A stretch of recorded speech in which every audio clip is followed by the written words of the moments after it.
magic and explore the most. Stories full of wonder, fantastical delights. Open your eyes and see the parade come to life. Fancy's parade, Fancy's parade.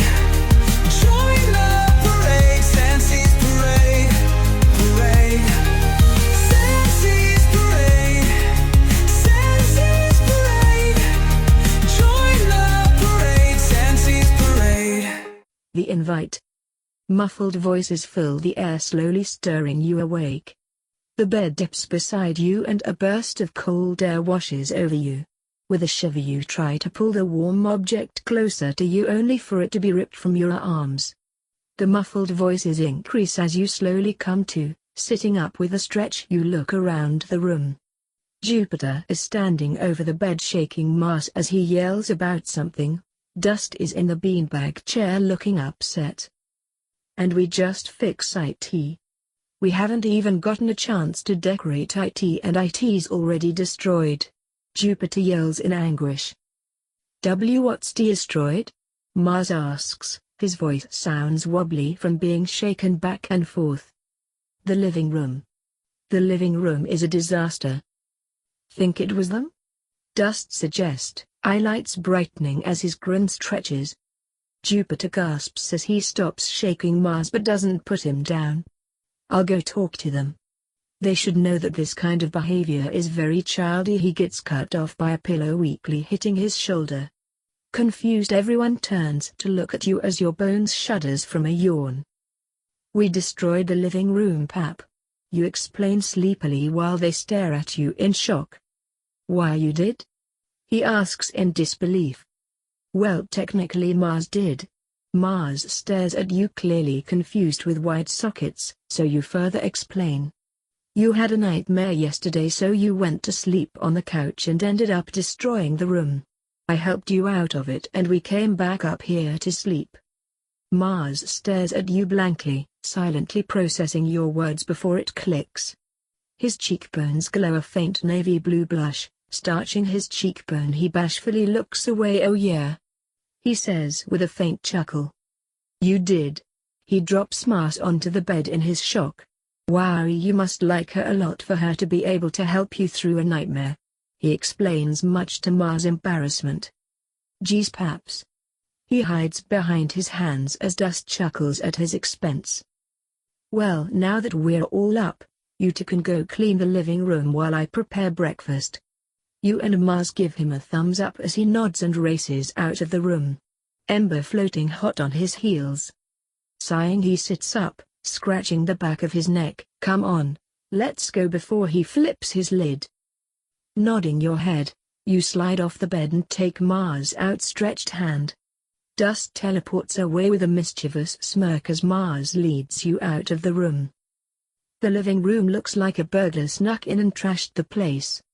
The walls and ceiling are covered in holes, shelves and boxes were knocked over, papers littered the floor, and the broken coffee table laid scattered on the floor. Dust lays on the couch looking at the mess before looking at the two of you with a cheeky smile. The two of you sigh in unison and get started on cleaning up the mess.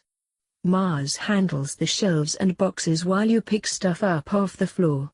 He works on reorganizing the furniture and straightening picture frames while you reorganize the items on the shelves and in the box. The two of you continue working around each other, silently helping and moving out of each other's way. Finally, after about half an hour of cleaning, the only thing left was the coffee table and vacuuming the floor. Where's the vacuum cleaner? You ask to no one in particular. Vacuum? Mars asks with a tilt of his head, pausing in his cleaning. Yeah, no vacuum. You make the motion of moving a vacuum back and forth along the carpet. When Mars and Dust still seem confused, you add sound effects with one hand while continuing the vacuuming motion. Vroom vroom. Dust chuckles at your antics, obviously knowing what a vacuum is but not where it is. On the other hand, Mars seems amused but still isn't entirely sure what you're talking about. He either doesn't know what a vacuum is, or he forgot what it is. Shoulders sagging, I'll just ask Papyrus. Sounds like an excellent idea. Dust says as you leave the room with Mars chuckling on the floor. If you had a tongue, you'd be sticking it out at him. That better not be a pun, I hear. Jupiter calls from the kitchen, earning chuckles from the three of you.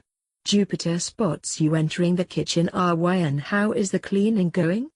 Mars is cleaning, isn't he? He asks skeptically. Bones rattling in a chuckle. Yes, he is, and he's been quite helpful. His smile widens as he swells up with pride at his brother actually cleaning. Do you guys have a vacuum? Mars and Dust don't seem to know where it is or what it is. Jupiter sags in disappointment, although a playful smile tugs at the corner of his mouth. Of course, those lazy bones don't know what a vacuum is. He sass. I'll have to quiz them on cleaning supplies when I get home from work. He ponders to himself more so than to you. But the vacuum should be in the closet on the first floor. Thanks, Paps. I'll let you get back to it. There's a beat of silence before Jupiter bursts out laughing. Little Nyahe has filled the kitchen as he tries to muffle them. A sense of pride fills you as you leave the kitchen. Mars and Dust watch you exit the kitchen with a fond, if not slightly confused, expression. Giving them a little wave, you head to the closet and pull out the clunky ancient-looking vacuum. The ones that's too big to fit under beds or low tables and hard to turn, with a bag to collect the dust inside. You didn't even know they still made vacuums like this.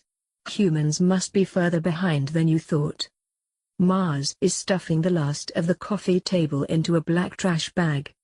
You wouldn't happen to have a coffee table in the wood, ya? Resting a phalange on your lower jaw, you think about it for a moment. Maybe? I'd have to check, but I might be using them. Dust opens an eye socket to peer at you, as they look at you with mute surprise. With a huff he shakes his head. Of course you do. Picking up the last piece of the destroyed table, he moves out of the way so you can begin vacuuming. Plugging the vacuum, the loud noise fills the room, causing Mars to flinch slightly. Pushing the vacuum around, you try to vacuum the floor. The vacuum works, but it also kicks up a bit of dust. The suction isn't that strong, forcing you to go over the same area multiple times. This sucks. You barely hear the choke chuckles over the sounds of the vacuum. After a couple of minutes of vacuuming, there's only one spot left. Bumping the bulky vacuum against Dust's feet, you look at him expectantly. He doesn't respond. You bump him again. He doesn't respond. So, you bump him again. He opens one eye socket and peers at the vacuum.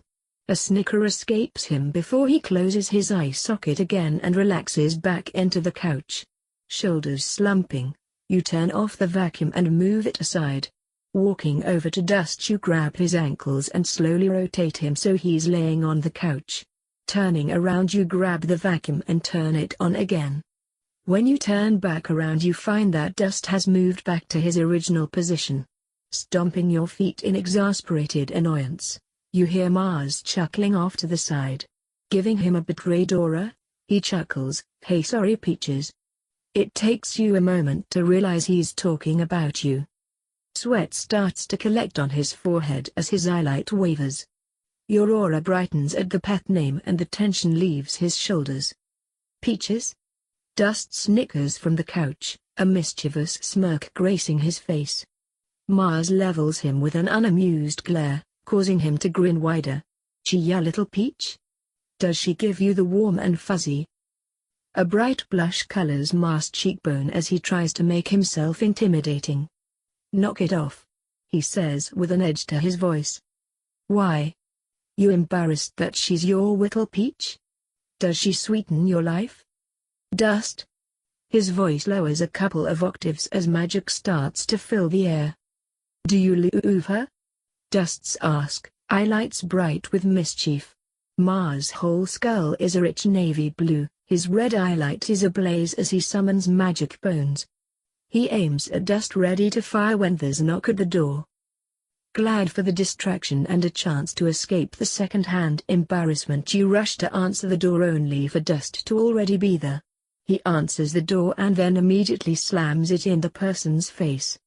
You barely manage to see a familiar tuft of fur before he slams the door. Who was that? Jupiter calls from the kitchen. No one. A raspy chuckle comes from the other side of the door. I'm still here. Mars teleports beside you, wrapping his arm around your shoulder and pulling you closer. A low growl escapes his ribcage as he glares at the door. Jupiter exits the kitchen with a menacing air about him. He heads for the door but is stopped by the familiar voice. "My lord is inviting you to an apology dinner. Tonight, at 7, don't be late." Despite not hearing him leave, you know he isn't there anymore. The room is silent as his words sink in. Turning to the other, you sign. "So, I guess we're eating at their place tonight. Although you can't eat food." Snapping out of their thoughts, dust falls back onto the couch while Mars pulls you closer into a protective hug. His ribcage vibrates from a quiet growl. It tickles but you manage to keep from laughing. "I suppose we shall," Jupiter says in a surprisingly uncaring manner. "We are not going. I don't want to hear their excuses," Mars states, squeezing you tighter. Turning around in his grip, you sign. "You don't have to go if you don't want to, but I would like to know the reason for their behavior." "I agree. I would like to hear their reasoning as well, but I don't intend to forgive them so easily." "Of course. Just because someone apologizes doesn't mean you need to forgive them, nor does it mean you have to forget what they did to you. We'll just see what they have to say and then play it from there." Mars hums in thought as he nuzzles into the crook of your neck. "Fine, we'll go." You want to reassure him that he doesn't have to come if he doesn't want to, but he probably doesn't want you to be alone with them. Great. Now that that's settled, it's time for breakfast. Will you be joining us for breakfast? Jupiter asks with a hopeful smile. Shaking your head, you sign. "Not today, I'll probably rest for a bit in my room." Mars pulls back enough to see your face. "Are you okay?" he asks as he checks you over. "Yeah, I'm fine. I slept well but I could use a few more hours in the ground, you know." Faint blushes bloom across their faces as they sheepishly stare at the ground. "Hey, oh right." A light chuckle shakes your frame. "Don't worry about it, you can join me after you finish breakfast and I'll see you after work." You hug Jupiter goodbye before hugging Mars and Dust so they don't feel left out. The guys head into the kitchen to eat breakfast, which smells heavenly by the way, and you finish vacuuming. Once you're done, you put the vacuum away and head upstairs. Maybe you'll waste time on your laptop or play some games until it's time for dinner. Opening the door to your room, you didn't expect to see an angry ember floating in your doorway. I'm glad you enjoyed that video/gameplay. Just remember to hit that like button, subscribe to the channel, and leave a comment down below. Until next time, goodbye!